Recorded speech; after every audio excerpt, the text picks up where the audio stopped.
On this podcast, we talk about the books, both old and new, that are worth putting on your to-be-read list. I'll include the back cover synopsis, content warnings, as well as my pro and con list. To avoid any spoilers, head over to my Instagram at enjoylifewithme.angela. I'd love to hear your thoughts on these books. Let's jump in for the day. Today we're going to be talking about Like Falling Petals by Millie Shepherd, which is a standalone novel that just released a couple of weeks ago. The back cover synopsis says, he's trying to heal from a loss that left him filled with hopelessness. She just wants to finally get out of the grasp of a narcissistic ex. When life throws them together, can they make it work or will it all fall apart? Galen. 7 years. It's been 7 years since my whole life fell apart and I ran away. But now I'm back in my hometown. I'm not the man I used to be. The only thing that's left of me is an empty shell. The shell I tried to fill with alcohol all those years. Yet whoever said you can drown your misery in whiskey was wrong, because it didn't work. This town is filled with nothing but haunting memories. But that all changes when I meet a young florist with a passion for flowers, butterscotch lattes, and 80s music. But can she help me mend all of my broken pieces? Bambi. Roses are red, violets are blue. A little baby's breath is the best filler flower. How do I know? I gladly live, breathe, eat, and drink all things flowers. Since I own Falling Petals, the oldest flower shop, I'm perfectly content to live with just my plant babies after finally kicking my boyfriend to the curb. But when a broody, extremely attractive, bearded man comes into my shop, I just might have to rethink that.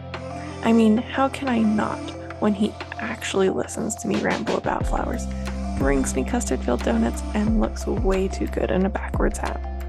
But that might all change when my ex gets wind of my new relationship and tries to stick his narcissistic nose back into my business. But will Galen stick by my side when things get messy? This is a dual point of view contemporary romance. There is an age gap, a 10-year age gap, instant attraction with the strangers to mourn. And you have the tattooed roofer, main male character, and the florist, female main character. The intimacy is high. There's kisses, there is helping them change clothes when they're sick, and at the marriage there is like a closed door.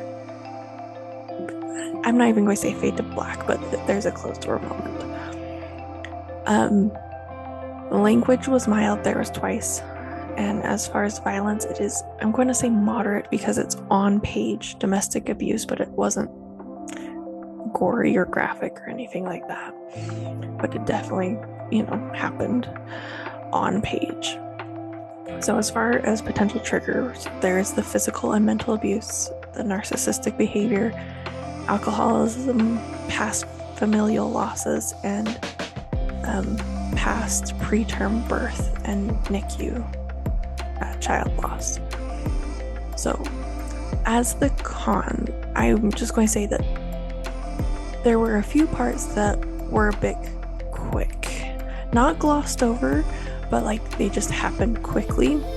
And I'm guessing it was just because you don't want the book to be 500 pages. Well, I mean, some of us want that, but the average reader isn't going to read a super long one, and so the author just probably had to make sure that everything happened in the book. So it definitely did not detract it from it. 5 stars all the way. Loved it. So on the con, it wasn't really a con. It's some things were like, oh well, that wrapped up real quick. Got over that easily.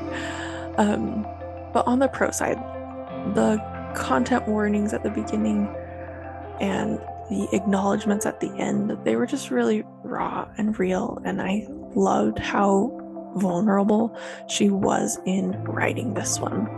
And also she stuck a music playlist at the beginning. Like, I really love when authors think about like the reader experience and include all of that as well. there is also some amazing good messages in this one. Like, big tough guys can cry and it's good for them. and like, crying is normal part of life.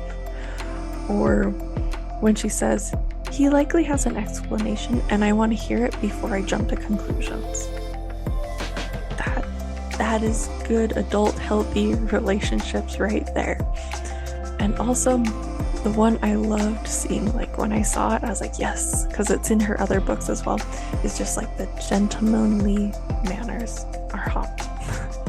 Walking on the outside of the sidewalk, opening doors, ladies first, holding arms, you know, like, just, I love it. I love seeing it in books so much. And she has, it's not like rom-com humor, but there's just funny things.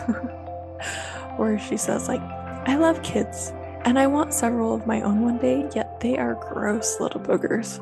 Which is so accurate. They really are. I mean, my toddler wiped his nose on the couch today because kids are gross. But it doesn't change the fact that they're cute. And it's funny, having the kid mess up her windows. That's just kids. Immune system building. Or the quote, I realized it likely appeared that I was checking him out, which I wasn't. Oh, okay, I was. So it's like, it's not laugh out loud humor, it's not rom-com humor, but it's enough humor that it lightens the heavier things that her characters go through, because they are like gritty characters, like real characters, and I love that about her books. Is you're never like depressed from like a heavy read with them, because she does have this humor that balances those emotions out really well. So I really love it. Also, so excited because Galen didn't allow the third act breakup, which I'm so grateful for. Like, he would have left if that's what she really wanted, but since it was just, fallout from the toxic ex, insecurities, he held strong and he didn't let that come between them. And I love that. I mean, I think a lot of people are sick of the third act breakup in books, and so it's like, this was great, because it's like, no, if that's really what you wanted, yeah, I'd respect it, but that's not what you really want. Like, you're just feeling insecure and unworthy, and that's not true. And so, like, let's make it work. So I loved it, absolutely.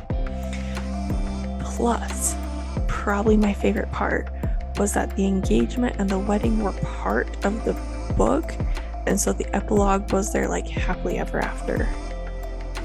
Because like so many times I feel like the proposal or wedding is the epilogue, and I'm like, no, that should just be like part of this. Like, that should be a given. I want the epilogue to be the happily ever after part. So I really love it.